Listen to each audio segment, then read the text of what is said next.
sentiers, les voies de circulation et les 1200 candélabres en bout de piste. En termes de niveau d'exécution, la même photo reste impressionnante et très colorée.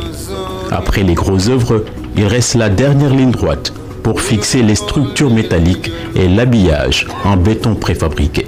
On est à peu près à 95% de tout ce qui est grosses œuvres. Ça, c'est côté bâtiment, côté superstructure.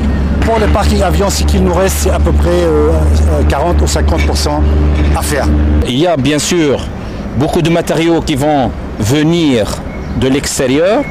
Le matériel, bien entendu, de carrelage, de faïence, de portes, de fenêtres, toitures, tout ce qui est donc travaux de finition. Pour le Sénégal, un aéroport de classe mondiale signifie sa capacité toute nouvelle à jouer le rôle de futur hub du transport aérien sous-régional. Les 3 millions de passagers attendus par an vont y rencontrer les standards les plus élevés en termes de confort, de sécurité et de sûreté.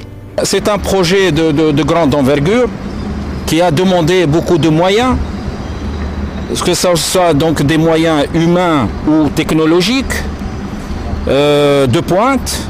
Le coût du projet aujourd'hui s'élève à peu près à 460 millions d'euros. On a appliqué beaucoup plus des normes britanniques, normes américaines et bien entendu, il y a les normes de navigation aérienne qui sont internationales. Et assurément, pour la fin, nous avons gardé le meilleur. S'il est une banalité de dire qu'un avion ressemble à un oiseau, croyez-moi, la piste d'envol sort littéralement de l'ordinaire. 3 km 500 de long avec 75 mètres de large en comptant les accotements et 60 cm d'épaisseur pour la chaussée étalée sur plusieurs couches. À titre de comparaison, c'est l'autoroute à péage dupliquée 3 fois dans le sens de la largeur. Encore mieux, c'est l'équivalent de 2 fois 10 voies. Sachant qu'elle sera rangée dans la catégorie des pistes aptes à recevoir les derniers modèles d'avions, Blaise Diagne ne va pas trembler face à la dimension et à l'envergure du géant des airs. Ces dimensions-là font partie de la catégorie F, c'est-à-dire qui prennent le plus gros porteur actuel sur le marché, c'est le A380.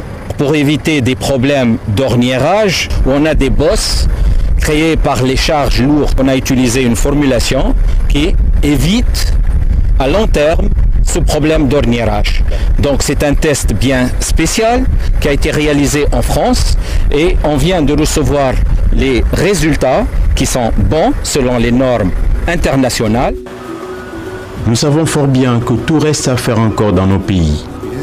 Pour le dirigeant africain, la plus grande faute serait de rester sans rien faire, sans rien imaginer et sombrer dans le renoncement face au désert des infrastructures.